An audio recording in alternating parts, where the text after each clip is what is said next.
Šiandien labai noriu su jumis pasidalinti, kas gi yra iš tikrųjų tie 11 žingsnių aptarnavime ir kaip klientas žiūri į mūsų paslaugą kliento akimis, todėl kad labai dažnai mokymuose meistrai dalinasi, kad viską žinom, bet klientų trūksta. Viską žinom, bet bijom pakelti paslaugos kainą. Nieko šiai dienai jau tikrai nenustebinsi ir specialistai, geri specialistai tikrai labai labai gerai išmano klientų aptarnavimą. Tačiau, kada atsiranda kritiniai momentai, tarkim, reikia keisti lokaciją, mes kraustomės iš vienos vietos į kitą. Meistrės moteris, tarkim, išeina į motinystės atostogas, grįžta, trūksta klientų. Keičiam darbo vietą, trūksta klientų. Jeigu mes keliam paslaugos kainą, mes nerimaujam, kad ar tikrai klientų neprarasim. Tai yra tokie kritiniai lūžiai, kurie būna absoliučiai kiekvieno meistro gyvenime. Ir jeigu mes pakankamai gerai ir stipriai išmanome kliento mąstymą, mes iš tikrųjų klientų niekada neprarandame, o tik tai didėja ir didėja rekomendacijos mūsų paslaugai. Tai šiandien pasidalinsiu tokią struktūrišką 11 žingsnių grandinėlę. Ką tai reiškia? Tai reiškia, kad jau tikrai nemažai, gal 45 metus atgal japonų beauty specialistai išgrynino šituos 11 žingsnių ir per 11 žingsnių grandinėlę parodė, kaipgi iš tikrųjų mąsto ir renkasi klientas. Tai dabar kaip tik su jumis ir pasidalinsiu trumpai ištrauką iš savo klientų aptarnavimo mokymo, kurie trunka 4-5 valandas, bet šiandien gausite tikrai labai daug vertingų idėjų, kaip jau dabar savarankiškai galėtumėte visą tai integruoti į savo darbą. Kodėl klientų aptarnavimo tema šiandien ypač yra labai labai aktuali? Sakyčiau, dėl vienos labai labai paprastos priežasties, kad jeigu mes norime savo paslaugas parduoti brangiai, turime suvokti, už ką klientas nori mokėti daugiau. Jeigu mes dirbame pigiai, iš esmės mums nereikia žinoti nieko per daug papildomai, klientas pigią paslaugą renkasi ganėtinai greitai, mažai svarsto ir tikrai neatkreipia dėmesio ir jam yra nesvarbus šitie 11 žingsnių. Vadinasi, jeigu mes norime dirbti brangiau, mes turime suprasti, kodėl klientas pasiruošęs pas mus palikti daugiau pinigų ir už ką. Kas aš esu, trumpai prisistatysiu, tai esu Renata Navickė, turiu begaliniai didelę patirtį šitoje srityje, bet kalbant šios dienos tema apie klientų aptarnavimą, esu pravedusi virš 200 mokymų, jau dabar turbūt dar ir daugiau gerokai, ir virš 300 straipsnių esu parašiusi. Pasaulis keičiasi, viskas labai greitai tobulėja, kliento aptarnavimas, lūkesčiai, mąstymas keičiasi, todėl esu įsitikinus, kad apie klientus reikia mokytis absoliučiai visą gyvenimą. Niekada neužteks žinių pakankamai, kad galėtume apie tai nesimokyti. Kas šiandienai daugiausiai meistrui ir salonui, taip liaudiškai pasakysiu, kišo koją. Kasgi labiausiai trukdo mums iš tikrųjų turėti daug klientų, nes kai kalbuosi su meistrais, kiekvieno meistro yra praktiškai svajonė, kad jisai galėtų dirbti maksimaliai brangiai, turėtų pakankamai daug klientų, o su laiku specialistai, kurie yra jau daug metų šitoje rinkoje, jie apskritai išreiškia norą dirbti kuo mažiau ir uždirbti kuo daugiau. Tai jeigu tai yra ir jūsų svajonė, tai šitie 11 žingsnių tikrai jums padės pažvelgti šiek tiek labiau iš šono.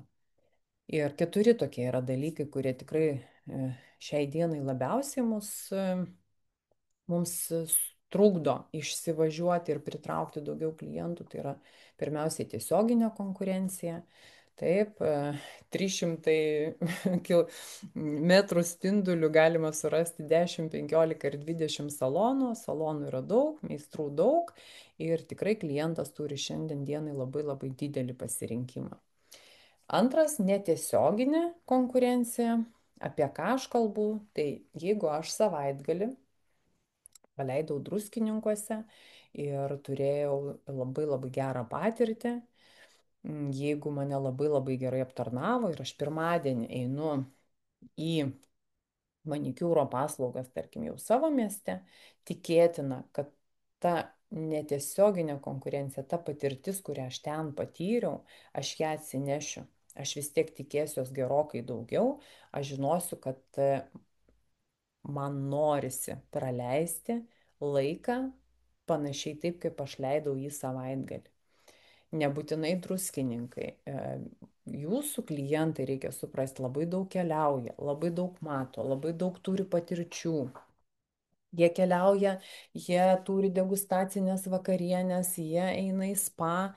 Taip, ir klientas atėjęs pas jūs taip pat tikisi gerokai daugiau negu tik paslaugos. Trečias dalykas, tai be abejo infliacija, kylančios kainos mums tikrai kelia didelį stresą, geopolitinė situacija nesibaigianti, tarkim dabar ne sezonas, ne, ir niekaip nesibaigiantis kažkokie atšalimai tikrai labai stabdo klientų srautus. Ir ketvirtas, turbūt pats sudėtingiausias, palyginus su visais trim, su kuriais tikrai kovoti nereikia, mums reikia stiprinti tiesiog save. Tai ketvirtas yra mūsų vidinės priežastis, tai yra kliento supratimo stoka. Iš esmės pas mus nei mokyklose, nei gyvenime mes kažkaip labai ypatingai nesimokiname verslumo, nesimokiname konfliktų sprendimo, psichologijos, suvokimo, ko nori klientas, ką jisai renkasi, kodėl nesirenka, kodėl pas jūs nesugrįžta. Tai šitų žinių ir įgūdžių stoka mums neleidžia turėti labai gero, stabilaus klientų srauto. Tai dabar pasižiūrėkim, kasgi tie 11 žingsnių ir kiekviename iš tų žingsnių pasistengsiu jums parodyti jau dabar, galbūt tikrai lengvai išsprendžiamus dalykus, kurie jums padės jūsų versle. Tai japonai išskirsto šią grandinėlę, kurią aš irgi pas save savo versle visus 16 metų taikiau ir tai visada veikia. Konsultacijose su salonų vadovėm ir meistrais mes visada šitą grandinėlę išnarpliojam, išnagrinėjam. Jeigu reikia, aš atvažiuoju į saloną ir salone meistrams pravedu tokius mokymus, kur kiekviename žingsnyje, jeigu tai yra 11 žingsnių, panašiai vieną žingsnį mes narpliojam labai labai smulkiai apie pusę valandos, kartais 45 minutės, kur ir teisingas požiūris, ir klaidos labai aiškiai kiekviename žingsnyje yra parodytos. Dabar čia mes tiek daug laiko neturėsim, bet nepaisant to tikrai turėsite vertės. Tai pasižiūrim. 2 žingsniai yra iki ateinant į saloną ir 2 žingsniai yra jau išėjus iš jūsų darbo vietos. 7 yra viduje. Vadinasi, mes turim 2, 7 ir 2, iš viso 11 žingsnių, kuriuos labai labai aiškiai reaguoja klientas ir labai aiškiai žino kiekviename iš jų, ko jisai nori ir ko nenori. Taip, tai 7 yra viduje ir 2 prieš, 2 po. Pasižiūrėkim, kokie jie yra. Pirmas, tai yra įspūdis, kai man, kaip klientui, jūs kažkas parekomendavo. Taip, klientai yra pastovus ir yra nauji. Jeigu mes kalbam apie tai, kad mes norime turėti stabilės ir augančias pajamas, vadinasi, mes visada turime žinoti, kad mums reikia pritraukti daugiau naujų klientų. Geriausiai tai daro tie klientai, kurie jau lankosi pas jūs, kurie labai labai yra patenkinti ir kurie labai nori jūs rekomenduoti. Tai jeigu aš dabar esu viena iš tų klienčių, kuriai parekomendavo jūsų paslaugas. Pirmas dalykas, ką aš padarysiu, tai aišku, aš išsiklausinėsiu, kur jūs dirbate, ką darote, kokios jūsų paslaugos yra geriausios. Aš turiu suprasti, kad jūs šitoje srityje esate tikrai tas specialistas, dėl kurio aš rizikuosiu, eisiu, bandysiu, nors man yra labai baisu. Ir ką aš padarysiu pirmiausiai, tai žinoma, pasitikrinsiu socialinius tinklus ir pasižiūrėsiu, apie ką jūs. Tikrai ne vieną kartą taip jau yra, esu dariusi ir kada ateinu į socialinius tinklus ir ten matau kažkokias negatyves žinutės, kažkokius ten 3 arba 4 metus atgal papostintus įvykius, kurie tikrai jau pati meistrė turbūt pamiršo, kad jinai ten kažką pasišėrino. Man tai atrodo labai neprofesionaliai ir didelis klausimas, ar aš rizikuosiu eidama, jeigu aš visiškai niekur nieko nematau apie specialistą socialinėje erdvėje. Yra išimčių, iškart pasakysiu, bet tikrai jos yra išskirtinės. Antras dalykas, ką aš darysiu dar neatėjus pas jūs, kai jau pasitikrinau socialinius tinklus, rašysiu jums, ne, arba skambinsiu ir bandysiu užsiregistruoti. Šitoj vietoje man bus labai svarbu, jeigu jūs esate dabar žiūrite salono vadovę, pasinaudokite pačią naujausią klientų apklausos tendenciją. 2024 metais klientai nubalsavo, kad jiems yra labai labai svarbu matyti meistro profilį pas jūs socialiniuose tinkluose. Taip? Tai jeigu vystote ten, tarkim, Instagramą, tai highlightsuose turėtų būti meistro profilis arba Facebook'e. Bet kad klientas įėjęs, jisai galėtų iš karto pamatyti, kur ir pas ką jisai bus. Ir kokios yra to meistro didžiausios stiprybės, ne? Tai meistro portfolio. Jeigu jūs esate pats meistras, tai lygiai taip pat susiformuokit, kad klientas, aš galėčiau pas jūs labai labai greitai ir aiškiai pamatyti jūsų unikalumą, stiprybės ir kokias jūs problemas padedate išspręsti. Jeigu dabar žiūrite mane meistras ir nesate išsigryninęs dar, kas yra jūsų unikalios paslaugos, parašykite man 6 strategijos ir aš jums atsiųsiu strategijų išsigryninimo, savo unikalumo, savo specialisto išsigryninimo strategiją. Visiškai nemokamai. Taip, tai aš einu pas jūs, nepamirškime, aš esu naujas klientas, man toliau bus labai svarbus užsirašymo, persirašymo galimybės. Kaip greitai aš galiu pas jūs užsirašyti, persirašyti ir pakeisti savo vizitą. Atsišaukti galbūt, taip. Kodėl tai yra svarbu? Todėl, kad aš kaip klientas noriu turėti visišką laisvę pasirinkime. Ne? Ir kaip pavyzdys pasakysiu, pati neseniai buvau kineziterapijos klinikoje, pirmą kartą atėjau pagal rekomendaciją, labai maloniai ir jaukiai pasitiko, labai labai draugiškai, bet paskui vėliau administratorė man pateikė visą lapą pasirašyti ten dėl saugumo, dėl taisyklių tam tikrus dalykus. Aš juos pasirašiau ir vienas iš tų lapų lygiai taip pat buvo apie tai, kad jeigu aš neateisiu arba, reiškia, išsibrauksiu, kad aš vis tiek turėsiu sumokėti už vizitą. Mane tai šiek tiek pritrenkė, todėl kad aš buvau naujas klientas, aš dar nebuvau šiltas klientas, man tai pasirodė labai nejauku, bet gerai galvoju, tokios taisyklės, viskas tvarko. Ir ką jūs galvojat? Ateina man tas momentas, kad aš iš tikrųjų noriu persirašyti, aš pasirašiau, kad taip, aš sutinku prieš 24 valandas perspėti. Ir ką jūs galvojat? Aš nerandu pusę valandos, sėdžiu, ieškau, pamiršau, kur, kaip, kas, ką, ir aš nerandu, kur aš turėčiau persirašyti. O norėčiau tai padaryti labai greitai ir patogiai. Ir buvau tikrai labai nusiminusi, kad negaliu taip lengvai pakeisti savo vizito. Tai yra tikrai ganėtinai didelė klaida. Būtinai atkreipkite tai dėmesį. Maksimaliai sukurkit klientui užsirašymo ir persirašymo patogumą. Ir tai yra svarbu ne tik naujam klientui, bet lygiai taip pat ir jau pas jūs besilankančiam.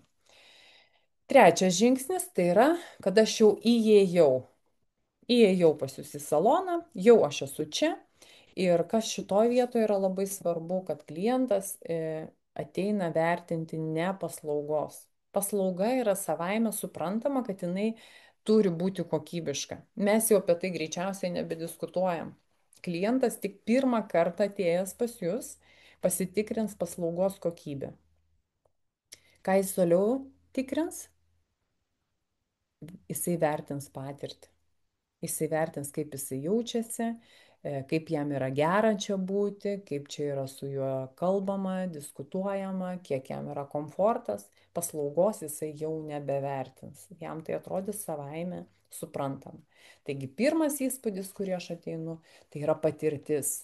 Ir patirtis šitoje vietoje yra ne tik tai jūsų kaip specialisto, bet visos komandos. Jeigu jūs dirbate vienas, taip. Bet jeigu jūs dirbate su komanda, kur yra žmonės, kur yra kiti meistrai, visapusiškai pasistengkite, kad pas jūs komandoje būtų labai labai draugiška atmosfera, kurioje būtų vertinami ne tik tai savo klientai, bet ir visų kitų. Pavyzdys, draugas visai neseniai išsikraustė su savo ofisu iš vienos Vilniaus vietos į kitą. Sako, kol kraušiausi, kol vežiausi daiktus, mačiau, kad vienam pastate didelės komercinės patalpas yra 3 grožio salonai. Ir jisai sako, aš einu kirptis. Užeinu į vieną, sako, pasisveikinu, fenai ūžia, niekas net neatsisuka, net nereaguoja. Nu, nereaguoja, einu į kitą. Nueinu į kitą, sako, saloną, identiška situacija, absoliučiai vėl visi dirba, laksto, net niekas neatsisuka. Nu gerai, einu į trečią, ateinu į trečią, sako, čia jau į mane, sako, atsisuko, linktelėjo, pasisveikino, bet taip, sako, niekas ir nepriejo. Ką jisai padarė? Sako, nuvažiavau nusikirpti į prekybos centrą, nors buvo labai nepatogu, bet žinau, kad, sako, jie ten pastoviai dirba, ne, ir tikrai priims. Tai kai man sako meistrai, kad, žinok, Renata, trūksta klientų, tai esu 100% įsitikinus, kad klientų tikrai netrūksta ir statistiškai net nuo nulio visiškai pradedantis specialistas per 6 mėnesius gali tikrai pririnkti savo stabilią klientūrą. Tai pirmas įspūdis klientų yra svarbu. Ne tik jūsų, bet ir visos jūsų komandos dėmesys. Ketvirtas žingsnis, tai kada jau aš esu viduj, aš jau esu pas jūs salonė, jau mane pasitikot, jau paaiškinot, kur pasikabinti, pasidėti, kur kas yra. Šitoj vietoj kokias klaidas daro meistrai, tai nemoka suvaldyti laukimo laiko. Tai arba patys vėluoja, nežino, ką su tuo daryti, arba nežino, ką daryti, kai vėluoja klientas, arba kai klientai atsišaukinėja, keičia vizitus. Beveik visi meistrai, ypatingai jaunesni, pradedantis, daro šito vietoje labai daug klaidų. Jaunimas, kurie dar nėra prisirinkę daug klientų, labai dažnai prisižiūri, prisiskaito socialiniuose tinkluose, kad reikia uždėti ten klientam atsišaukimo mokesčius ten ir taip toliau. Ir tokiu būdu dar daugiau atbaido klientų. Tai nieko negalima daryti, tiesiog pažiūrėjus į tai, kaip daro kiti. Kiekviena situacija yra absoliučiai individuali ir jums reikia susidėlioti savo asmeninę ir savo salono laukimo strategiją, kad visas salonas, visa komanda, netgi jeigu jūs visi tik nuomojatės patalpas ir esate patys savo šeimininkai, kaip kad dirba didžioji dalis Lietuvos, būtinai šitoje vietoje yra labai labai svarbu susitvarkyti, kad tai nekeltų konflikto, nes konfliktai labai labai brangiai kainuoja. Statistika 60% kliento nuskaito emociniam lygmenį, net jeigu jūs kažką tai gražiai nusišypsosite, bet iš tikrųjų nekenčiat savo kolegų ir galbūt nekenčiat ten to kliento, kuris dabar ateina, nes jis yra koks nors piktybiškas, tai klientai labai labai viską greitai nuskaito emociniam lygmenį, todėl visos taisyklės ir susitarimai turi būti labai labai organiški, natūralūs, jums tinkantis, tokie, kuriuos jūs einat su šypsena į darbą, kur jūsų komanda ir kolektyvas visi labai labai nori aptarnauti klientus emociškai pasikrovę ir klientai tai iš tikrųjų labai labai jaučia, todėl būtinai dirbkite komandiškai. Penktas žingsnis yra konsultacija, diagnostika. Ir 12 metų aš dirbau su kompanija L'Oreal Profesionėlį ir aš turėjau tokį projektą, kuris vadinasi Slaptas klientas. Slaptas klientas eidavo į salonus ir aš gaudavau kiekvieno kliento beveik 1000 atsiliepimų ir rekomendacijų, ką galima būtų šitam salone daryti geriau. Tai 99% iš šio projekto atsiliepimų buvo būtent strigimas visų praktiškai meistrų ties 5 žingsniu. Mes per daug greitai pereiname prie paslaugos, praleidžiame konsultaciją ir diagnostiką ir ją praleidę mes iš tikrųjų praleidžiame ypatingą progą sukurti su manim, kaip su klientu, ypatingą santykį. Kodėl reikalingas ypatingas santykis? Todėl, kad aš kaip klientas jums parekomenduosiu kitus klientus. Statistika. Negaliu be statistikos, man labai patinka. Tinklinis marketingas yra apskaičiavęs, kad aš kaip klientas vidutiniškai per metus susitinku su 600 žmonių. Tik 2 klientai per dieną, nėra daug. Ir jeigu aš iš tų 600 klientų bent 5 klientus, jums tik 5 parekomenduosiu į jūsų vietą ir jeigu kiekvienas klientas į jūsų paslaugą parekomenduos jums vos 5 klientus, jūs garantuotai per 6 mėnesius turėsite pilnus užrašymus. Pat tiesiog statistika. Tai 5 žingsnėje yra labai svarbu neskubėti, išklausyti, net jeigu klientai pas jūs eina jau seniai, negalvoti, kad jie eina ir kad jiem reikia viską kaip visada, kad jūs viską žinote. Klientai keičiasi. Jeigu daug metų dirbate kaip profesionalas, nedarykite šios klaidos. Neįsijauskite, kad tie klientai bus su jumis amžinai. Pati neseniai buvau irgi viename salone, dariausi paslaugą ir šalia greičiausiai, aš taip spėju, savininkė aptarnavo kitą klientą, su kuriuo elgėsi labai familiariai. Dirbdama su juo, jinai atsakinėjo žinutes, kalbėjo telefonu su kitais klientais, sprendė kažkokius reikalus, paskui kažkurio momentu liktai atrodė, kad jinai kažkokį seminarą klauso ten su viena ausinė.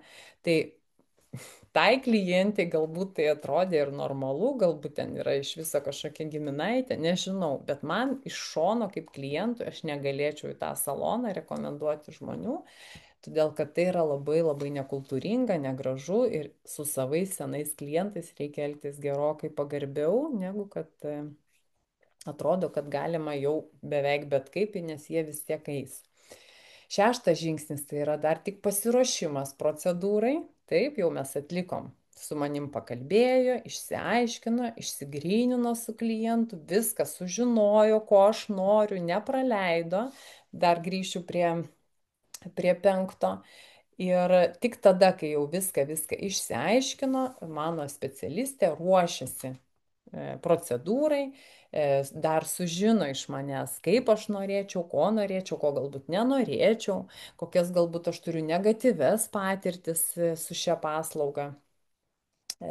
Prieš kelias dienas ėjau į kobido masažą ir iš tikrųjų mane taip nustebino pati specialistė, labai labai graži, tikrai tokia estetinė kosmetologija, labai gražiai apsirengus, labai gero veido, šviesi, blondinė, tokia, tu atrodo, va, tikra gydytoja tave pasitinka, labai graži estetinė visa aplinka, nu tiesiog idealiai viskas sutvarkyta, bet pati paslauga ir visa mano patirties kelionė buvo labai labai prasta.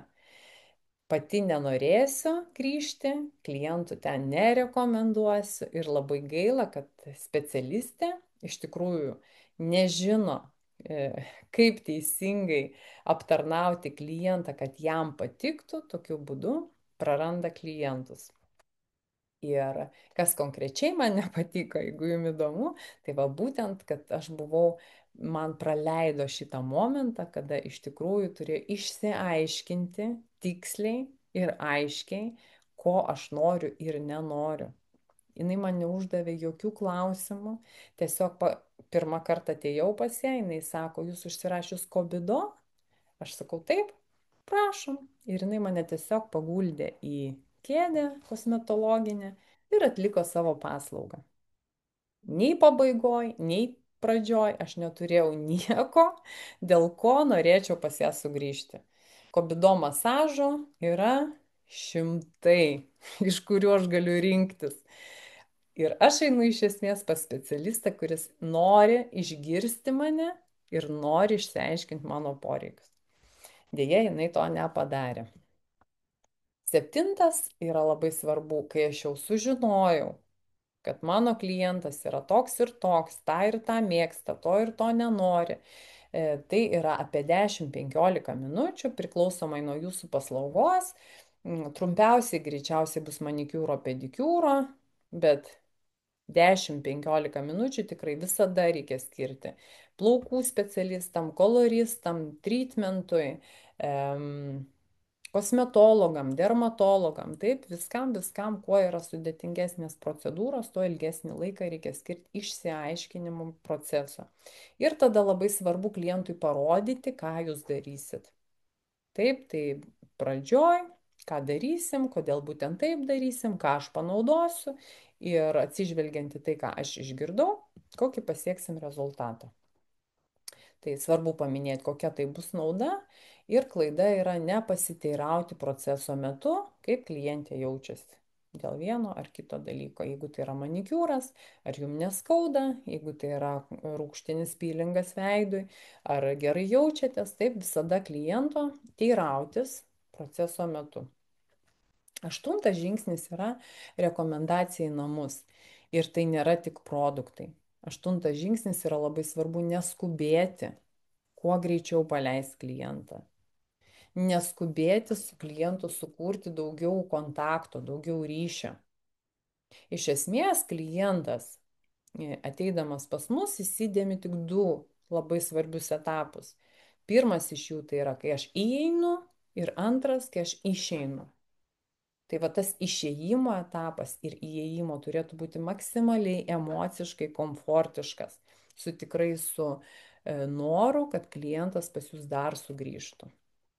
Šitoje vietoje yra labai svarbu rekomenduoti iš to, ką jūs kalbėjot, ką klientas turėtų daryti, kaip prižiūrėti ir kaip jūs galite pasirūpinti, kad klientas namuose turėtų jam patogią priežiūros rutiną. Devintoje vietoje yra visada atsisveikinimas. Šitoje vietoje yra labai svarbu kontroliuoti savo judesius, sakyti kainą užtikrintai. Jeigu parduodate produktus, būtinai atiduokite produktus labai labai kultūringai, nesilieskite prie kliento kortelės ir tokiu būdu parodykite savo pasitikėjimą viskuo, ką jūs darote. Tai mes turėjome 2 žingsnius prieš, 7 žingsnius salone ir dar lieka 2 žingsniai po vizito. Tai yra jūsų ryšys. Tai ne kiekvieną kartą reikia daryti, bet jeigu jūs tai darote, jūs esate tikras profesionalas. Ką tai reiškia ryšys po vizito? Priklausomai nuo to, kokią atliekate paslaugą ir kiek joje pas jūs su klientu buvo intensyvios istorijos, taip, bet kaip pavyzdys, jeigu aš einu pas odontologą ir jisai man atliko kažkokią tai specifinę procedūrą, kitą dieną aš iš jo visada sulaukiu žinutės ir klausimo, kaip tu jautiesi, ar tau viskas yra gerai. Po kosmetologės lygiai taip pat. Renata, kaip tu šiandien jautiesi, kaip tavo veido oda, ar nėra kažkokių tai paraudimo, ne? Jeigu aš buvau pas koloristę, kuri man šviesino, balino plaukus, lygiai tas pats klausimas, ar viskas tau šiandien gerai, kaip laikosi tavo galvos oda, taip? Būtinai pasimkite baltą popieriaus lapą ir kiekviename iš šių žingsnių susirašykite, ką jūs savo paslaugoje su savo klientais galite padaryti geriau. Ir 11 paskutinis, tai kiek klientas mėgaujasi paslaugą namuose. Aš visai neseniai jau prekybos centre ir sutikau savo klientę, kurią paskutinį kartą aptarnavau panašiai turbūt jau gal prieš 7 ar 8 metus, nes tiek laiko jau nebedirbu su klientais. Ir jinai man sako, Renata sako, aš iki šiol, sako, pirkdama kerastazę buteliuką, sako, visą laiką galvoju apie tave. Aš jos neaptarnauju 8 metai, o jinai kiekvieną kartą sutikdama tas priemonės, kurias aš jai rekomenduodavau, galvoja apie mane. Tai ką aš dariau tokio su klientu, kad jis tiek laiko emociškai prisimena. Ką jūs su klientu galite padaryti, kad klientas namuose maksimaliai mėgautųsi jūsų paslaugą, maksimaliai džiaugtųsi pasiektų rezultatų. Ir būtent tai yra raktinis dalykas, dėl ko klientas jūs nori rekomenduoti. Tai šiandien klientai ieško tikrai ne prekių ir ne paslaugų, o ieško būtent ilgalaikio ryšio ir santykio. Todėl labai svarbu visada pagalvoti, ką aš galiu be paslaugos klientui pasiūlyti papildomai. Ir klientas tikrai už papildomą vertę pasiruošęs mokėti daugiau, rekomenduoti jūs daugiau, sugrįžti dažniau ir žinoma pirkti papildomas jūsų paslaugas ir produktus dar dažniau. Tai tiek mes šiandien, mėlyjei, turėjom apie klientų aptarnavimo psichologiją, tai yra tik tai vyšnė, galima sakyti, ant torto. O jeigu norite visą tortą su visais sluoksniais išsiaiškinti visam gyvenimui, tai pasikvieskite mane į savo saloną, pravesiu jums klientų aptarnavimo psichologiją, kur jūs su visa savo komanda, jeigu esate salono vadovė arba galbūt meistras, tai parekomenduokite savo salono vadoviai, nes šitos žinios jos yra rinktos 32 metus, jos pasitvirtinusios jau yra ir mano salone, ir daugiau kaip 500 salonų jau visoje Lietuvoje. Meistrai džiaugiasi, kad klientai sugrįžta, galima dirbti didesnę kainą. Automatiškai klientai rekomenduoja kitus klientus, kurie ateina irgi didesniai kainai dirbti. Ir iš tikrųjų visą tai galima padaryti lengvai, paprastai, suprantant ir išgirstant klientus ir tai, ko jie nori. O jeigu esate meistrė, tai čia galite nusiskenuoti QR kodą ir ateiti į asmeninę strateginę sesiją, kurios kaina yra 200 eurų. Ir lygiai taip pat šios dienos mokymams asmeniniai tokioje sesijoje yra 50 eurų nuolaida. Tai čia yra salonui, meistrams, visi pas jūs salone, mokymuose, jų trukmė yra 4 valandos. Dažniausiai darome ryte, tarkim, nuo 9, kad kitą dienos dalį dar galėtumėte dirbti, išsinagrinėjom praktiškai, išgirstu jūsų visus nuogastavimus ir tokio seminaro kaina yra 450 eurų ir šiandien vasaros nuolaida yra 50 eurų dovana. Jeigu esate meistras, QR kodas yra meistrui, asmeniniai strateginiai sesijai, kurios kaina yra 200 eurų ir dovana 50 eurų. Tai, mėlyjeji, ačiū šiandien, kad buvote kartu. Visada labai labai smagu, kad yra dar visiems mums kur tobulėti. Neužstrikite savo situacijose, nebijokite daryti kitaip. Pritraukite klientus, kad galėtumėte dirbti savo svajonių kainą ir nenustokime kartu mokytis. Tai aš šiandien su jumis atsisveikinu, QR kodu dar atskirai pasidalinsiu ir tikiuosi susitiksim pas jūs salone arba asmeniniai sesijai. Tai geros likusios vasaros ir iki.